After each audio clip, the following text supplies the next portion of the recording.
Okay, so I had enough leftover paint to do a little one. So there's my big one. This will just be a little quick pour just to see how it goes. I may even torch this one a bit extra to see what happens if I get tons of cells, which is something I tend to do sometimes.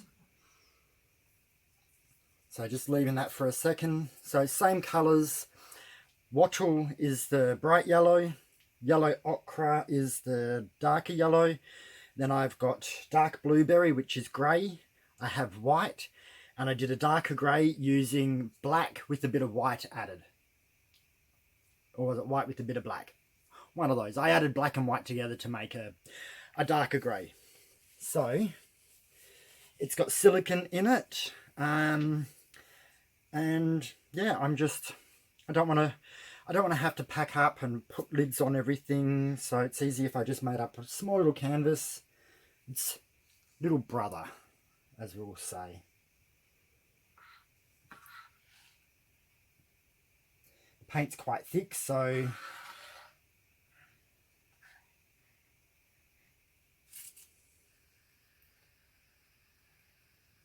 just gonna tip this on the corners.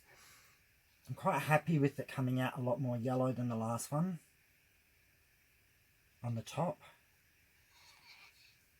Just going to put this on the base, which will end up being tipped off.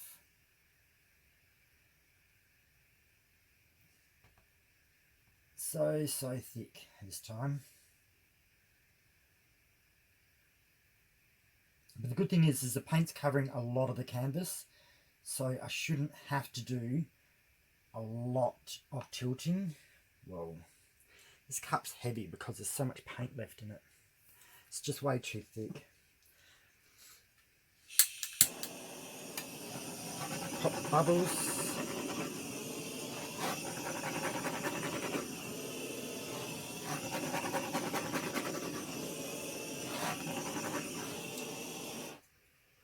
Tons of little cells. As you can see, I'm just not doing this one in any specific way. I'm just chucking it together.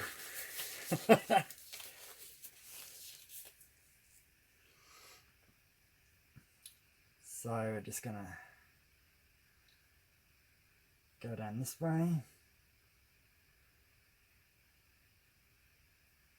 over that corner, back a little bit,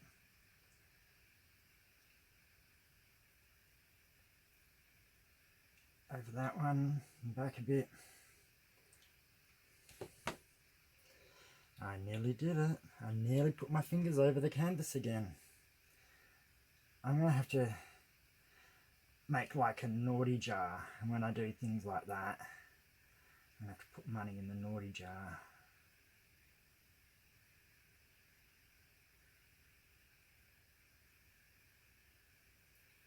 Over that way, come back, and I've got to go over this side just a tad. Not a lot, but there's none on the side.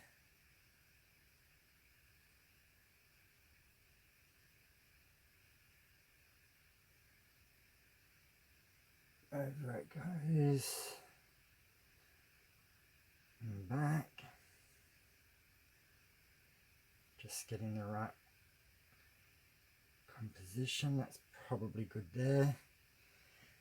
I ran out of my tall push pins because everything's taken so long to dry, being winter, that I've had to put in those little push pins, which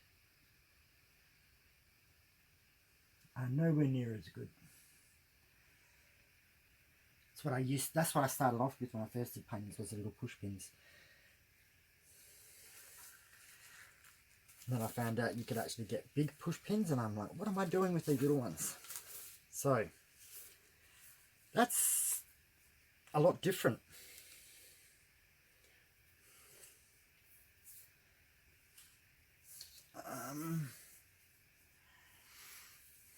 There's a couple of bubbles, but there's not a lot, and I don't really know whether I'm I don't think I'm going to torch it again.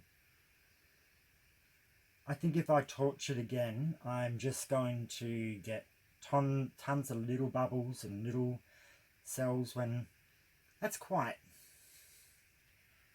unique as it is. I'm just going to have to scrape. So the hard part is going to be scraping the other side because I've got a canvas there. So I'm going to do it this way and this way.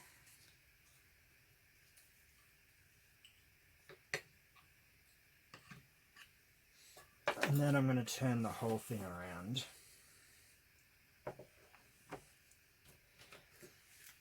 Because I would never have been able to get to this side being so close to that canvas. Every time I have tried to do it that way, I have ended up sticking a finger in the done painting and made a huge big boo-boo. Alright, that looks pretty good. So I've done that. Getting paint all over my hands. Bad part about that is then I get it on my phone. I'm going to pause you, bring you down. So there's the little one, which has probably got a little bit better composition than the bigger one. You go down and have a nice look at these groovy cells. That one in the middle there looks like a ancient beetle. Troglodyte or whatever you call them. That looks unusual too. So overall, I'm actually quite pleased with how the little one turned out, especially when you compare it to the big one. So much more happening in the big one, a lot more colours mixing.